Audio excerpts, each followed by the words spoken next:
ہم سب جیسا کہ جانتے ہیں کہ ہمارا خالق اللہ ہے، اللہ ہی نے ہمیں پیدا کیا ہے، اسی کی طرف ہم نے لوٹ کر جانا ہے۔ اللہ سبحانہ وتعالیٰ ہماری پیدائش کے بارے میں فرماتے ہیں وَخُلِقَ الْإِنسَانُ ضَعِيفًا، کہ انسان کمزور پیدا کیا گیا۔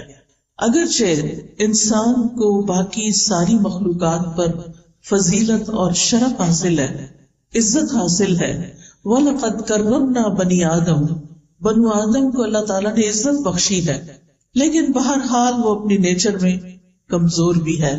جب اس کو کوئی تکلیف آتی ہے تو وہ جزا فضا کرتا ہے، جب خوشی ملتی ہے تو بعض اوقات آپے سے باہر ہو جاتا ہے۔ اللہ سبحانہ وتعالیٰ نے انسان کے اندر یہ سب کچھ کیوں رکھا ہے؟ اس لیے کہ اگر اللہ تعالیٰ انسان کو شیر جیسی طاقت دے دیتا اور ہاتھی جیسا جسم دے دیتا اور اسی طرح پرندوں جیسی اڑان بھی دے دیتا تو پھر انسان آپے سے باہر ہو جاتا، اپنے رب کے آگے نہ جھکتا۔ اللہ سبحانہ وتعالیٰ نے انسان کو اپنی عبادت کے لیے پیدا کیا، اپنی اطاعت کے لیے، اپنی پہچان کے لیے۔ وَمَا خَلَقْتُ الْجِنَّ وَالْإِنسَ إِلَّا لِيَعْبُدُونَ، کہ میں نے جن و انس کو اپنی عبادت کے لیے پیدا کیا، اور علماء اس کا معنی یہ بھی کرتے ہیں کہ لِيَعْرِفُونِ، کہ تاکہ یہ مجھے پہچانیں۔ باقی تمام کائنات چاہے فرشتے ہوں یا دیگر چیزیں ہوں، وہ اپنے رب کو پہچانتی ہیں، ان کے اندر پروگرامنگ ہی ایسی کی گئی ہے کہ ان کے لیے کچھ مشکل نہیں۔ لیکن انسان کو اللہ نے جو کہ امتحان کے لیے پیدا کیا، اس کی رہنمائی اگرچہ کی، لیکن اس کے ساتھ ساتھ یہ ہے کہ صحیح معنوں میں اللہ کی پہچان اور اس کو پہچان کر، اس کی عظمت کو پہچان کر، اس کی صفات کو پہچان کر اس کے آگے جھک جانا، اپنی خوشی سے، اپنی چاہت سے، اپنی مرضی سے، اپنی چوائس سے، اس میں انسان کی عظمت رکھی گئی۔ یعنی انسان کی عظمت اس میں نہیں کہ وہ خدا بن بیٹھے، انسان کی عظمت اس میں ہے کہ وہ بندہ بن کر جیے۔ انسان اگرچہ عقل رکھتا ہے، اور عقل کی طاقت باقی تمام طاقتوں سے بڑی طاقت ہے، لیکن اس کے ساتھ ساتھ انسان جذبات بھی رکھتا ہے۔ انسان کے اندر خوشی کے، غم کے جذبات بھی ہیں۔ انسان کو اللہ سبحانہ وتعالیٰ نے صرف ہڈیوں اور گوشت پوست کا مجموعہ نہیں بنایا، اس کے اندر روح رکھی، اس کا نفس ہے، اس کا دل ہے، اس کے جذبات ہیں، اس کے خیالات ہیں، اس کی پسند و ناپسند ہے، اس کا اختیار ہے، بہت سی کوالٹیز کے ساتھ انسان کو پیدا کیا۔ لیکن اس کے ساتھ ہی اللہ تعالیٰ نے انسان کو اپنا بندہ بننے کے لیے، اپنی عبادت کے لیے مخصوص کیا کہ یہ اپنی خوشی کے ساتھ میری طرف رجوع کرے۔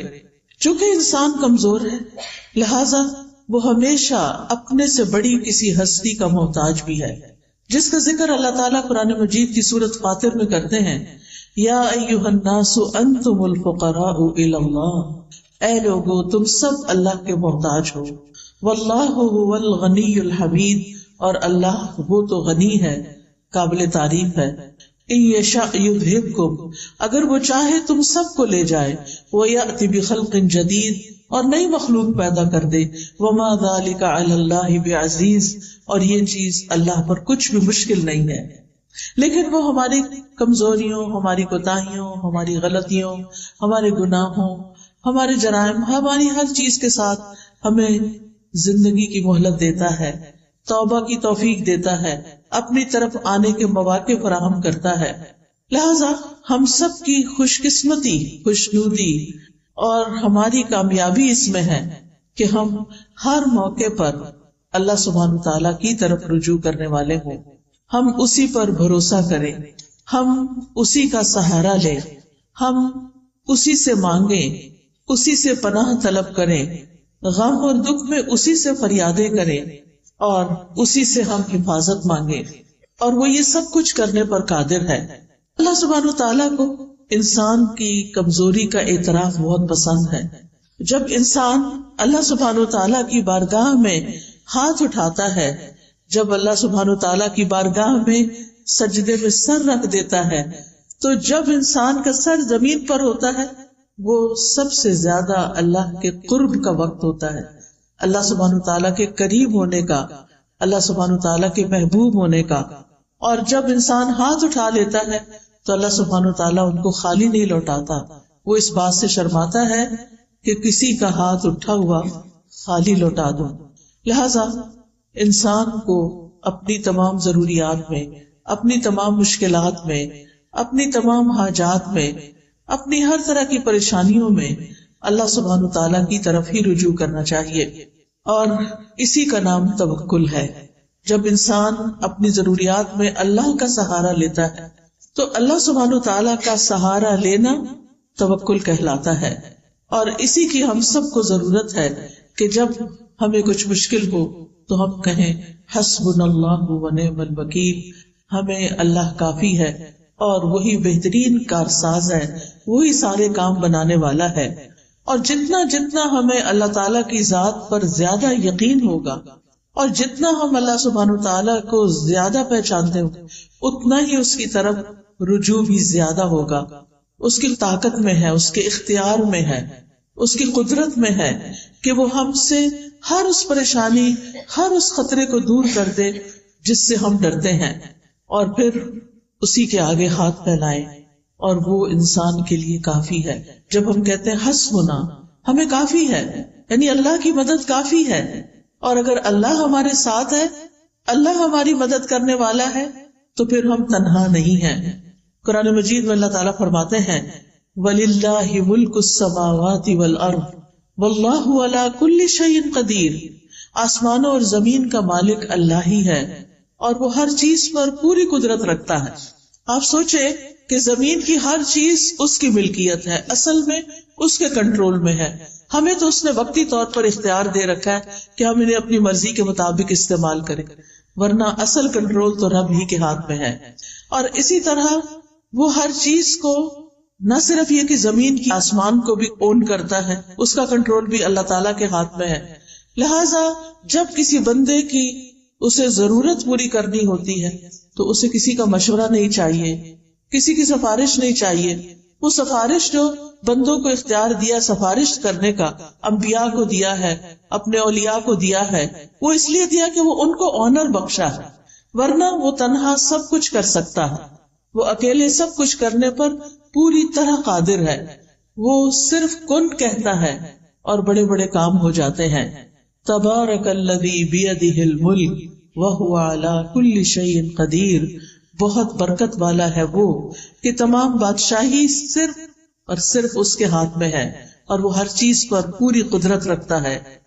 رب المشرق والمغرب لا الہ الا ہو فاتخذہ وکیلا.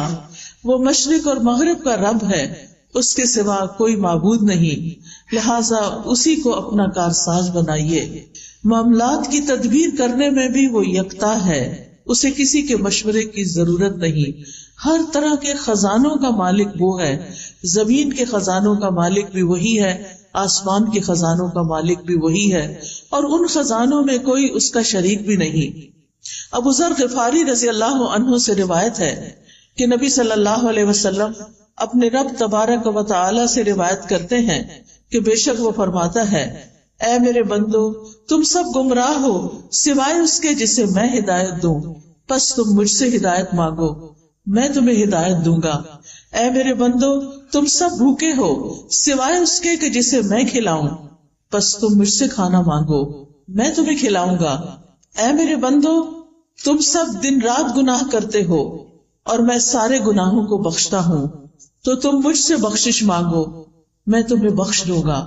اے میرے بندو، اگر تمہارے اولین و آخرین اور جن و انس ایک صاف چٹیل میدان میں کھڑے ہو کر مجھ سے مانگنے لگے اور میں ہر ایک کو جو وہ مجھ سے مانگے عطا کر دوں، تو پھر بھی میرے خزانوں میں کمی نہیں ہوگی مگر جتنی سمندر میں سوئی ڈال کر نکالنے سے کمی آتی ہے. یعنی اللہ سبحانہ تعالیٰ کے پاس ایسے خزانے موجود ہیں کہ اگر پوری دنیا کے تمام لوگ ایک میدان میں کھڑے ہو جائیں اور وہ اپنی ساری ضروریات مانگے اور اللہ تعالیٰ سب کو عطا کر دے تو بھی اس کے خزانے میں اتنی کمی نہیں ہوتی جتنی سمندر میں سوئی ڈال کر باہر نکالنے سے پانی میں کمی ہوتی. اللہ سبحانہ تعالیٰ کے پاس اتنا کچھ ہے. اور پھر یہ کہ کنٹرول بھی اسی کا، نگہبانی بھی اسی کی، وہی خیر پہنچانے پہ قادر ہے اور تکلیف پہنچانے پہ بھی قادر ہے. سورۃ الانعام میں آتا ہے وَإِن يَمْسَسْكَ اللَّهُ بِضُرٍّ فَلَا كَاشِفَ لَهُ إِلَّا هُوَ وَإِن يَمْسَسْكَ بِخَيْرٍ فَهُوَ عَلَى كُلِّ شَيْءٍ قَدِيرٌ. اور اگر اللہ تجھے کوئی تکلیف پہنچائے تو اس کے سوا کوئی دور کرنے والا بھی نہیں، اور اگر وہ تجھے کوئی بھلائی پہنچائے تو وہ ہر چیز پر پوری طرح قادر ہے، یعنی وہ ایسا کر سکتا ہے، ہر طرح کے نفع اور نقصان کا مالک ہے. نبی صلی اللہ علیہ وسلم نے فرمایا جان رکھو اگر ساری امت مل کر بھی تمہیں نفع پہنچانا چاہے تو وہ تمہیں نفع نہیں پہنچا سکتی سوائے اس کے جو اللہ نے تمہارے لیے لکھ دیا، اور اگر ساری دنیا کے لوگ مل کر تمہیں کوئی نقصان دینا چاہیں تمہیں کوئی نقصان نہیں دے سکتا سوائے اس کے جو اللہ نے تمہارے لیے لکھ دیا، جو تمہارے مقدر میں ہے، تمہارے امتحان کے لیے، تمہاری آزمائش کے لیے. وہ تو پہنچے گی تکلیف، لیکن ادروائز انسان تمہارے خلاف کتنی بھی سازشیں کرے وہ کامیاب نہیں ہو سکتے سوائے اس کے کہ اللہ کا اذن ہو کہ کسی بندے کو اس نے کیسے آزمانا ہے. کیونکہ کائنات کی ہر چیز پر حکم اسی کا چلتا ہے، تمام معاملات اسی کی طرف لوٹ کر جاتے ہیں. کلمہ کن کا صرف وہ اکیلا مالک ہے، اس کی طاقت اور قدرت کے بغیر کچھ بھی ممکن نہیں. اسی لیے ہم کہتے ہیں لا حول ولا قوت الا باللہ. نہ کسی دکھ کو، غم کو، پریشانی کو دور کرنے کی طاقت کسی میں ہے، اور نہ ہی کوئی نیکی کرنے کی اور خیر حاصل کرنے کی قوت کسی میں ہے سوائے اس کے کہ جو اللہ کرے. اور اللہ کے سوا کوئی اور کسی چیز کا حقیقی مالک نہیں. آج ہمارے پاس جو کچھ ہے، کوئی سونا چاندی ہے، کوئی روپیہ پیسہ ہے، اولاد ہے، گھر ہے، جو بھی چیزیں ضروریات زندگی کی اللہ نے ہمیں دے رکھی ہیں، یہ بس وقتی طور پر ہے، بس چند دن کے لیے ہیں. جو ہی ہماری آنکھ بند ہوگی سب کچھ یہیں چھوڑ کے جانا ہے. اور جب دنیا کا آخری انسان بھی ختم ہو جائے گا تو پھر صرف اللہ ہی کی ذات باقی ہوگی. وَلِلَّهِ مِيرَاثُ السَّمَاوَاتِ وَالْأَرْضِ. آسمانوں اور زمین کی ساری میراث، ساری وراثت تو صرف اللہ ہی کی ہے. سب نے چھوڑ کر جانا ہے، ساتھ کسی نے کچھ نہیں لے کے جانا. اصل حقیقی مالک تو وہی ہے، لہذا اس کے سوا سارے سہارے کمزور ہیں. بعض اوقات ہم انسانوں کو اپنا سہارا سمجھتے ہیں. ایک عورت یہ سمجھتی ہے کہ اس کا شوہر اس کے لیے سب کچھ ہے، بڑی ہو جاتی ہے، شوہر چھوڑ کے جاتا ہے تو وہ سمجھتی ہے اولاد ہی سب کچھ ہے. لیکن آپ نے دیکھا ہوگا کہ بعض لوگوں کے ایسے یہ سہارے ہیں ہی نہیں، شادی ہی نہیں ہوئی، یا ہوئی تو شوہر ساتھ چھوڑ کے چلا گیا، یا دنیا میں بھی ہے تو ساتھ چھوڑ کے چلا گیا ہے، بچے ہیں تو وہ اپنی اپنی دنیا میں مشغول ہیں. تو پھر باقی کون ہے ہمارے لیے؟ ہمارا رب ہی تو ہے. اور اگر ہمارا اس کے ساتھ تعلق درست ہو جاتا ہے، ہمارے دل میں رب کی محبت ہر چیز سے زیادہ ہو جاتی، تو پھر کبھی ہمیں تنہائی کا احساس بھی نہیں ہوگا. ہر معاملے کے اندر ہمیں پھر پورا یقین ہوگا کہ وہ ہے جو ہمارا کام بنا دے گا. اور اللہ سب کا بنا دیتا ہے، وہ روزی پہنچاتا ہے، وہ ضروریات پوری کرتا ہے، وہ مشکلات آسان کرتا ہے. اور اس معاملے میں ایک مومن اللہ پر توکل کرتا ہے. توکل کیا ہوتا ہے؟ کہ اپنی بے بسی کا اظہار کرنا اور اپنے علاوہ کسی اور پر اعتماد کرنا. اور سب سے بڑا اعتماد کے قابل تو صرف ہمارا رب جس نے ہمیں پیدا کیا، وہی جس کی طرف ہمیں واپس جانا ہے. یعنی دنیا اور آخرت کے جتنے بھی فائدے ہیں یا جتنے بھی نقصانات ہیں، ان سب کے معاملے میں صرف اور صرف اللہ رب العزت کی ذات پر بھروسہ کرنا، اور یہ ایمان رکھنا کہ اللہ کے سوا کوئی نہیں دے سکتا، نہ کوئی روک سکتا ہے، نہ کوئی نقصان دے سکتا ہے، اور نہ کوئی فائدہ پہنچا سکتا ہے. حتیٰ کہ ہمارے ماں باپ بھی، ہمارے بہن بھائی بھی، ہمارے عزیز قریب بھی اسی وقت ہمیں کچھ فائدہ پہنچا سکتے ہیں جب اللہ ان کے دل میں ڈالتا ہے. اصل قوت اللہ ہی کی ہوتی. آپ نے کبھی تجربہ کیا ہوگا کہ کچھ وقت ایسا ہوتا ہے کہ ہمارے پیارے ہمارے بڑے قریب ہوتے ہیں اور کبھی کبھی وہی نگاہیں پھیر لیتے ہیں. رات ہی کوئی خاتون مجھ سے ذکر کر رہی تھی کہ ان کی بیٹی نے 10 سال شادی نہیں کی کہ میں نے کسی خاص اسی بندے سے شادی کرنی ہے جس کو وہ پسند کرتی تھی. کہتی 10 سال اس نے سٹینڈ لیا، باپ مانتا ہی نہیں تھا، خاندان مانتا نہیں تھا، لیکن اس لڑکی نے کہا اگر نہیں شادی کریں گے تو شادی نہیں کروں گا. اتنی محبت، دونوں میں ہی بڑی محبت. لڑکے نے بھی شادی نہیں کی، اس نے بھی شادی نہیں کی، شادی ہوئی ہے، 8-10 سال بڑے اچھے گزرے ہیں، اور پھر لڑکے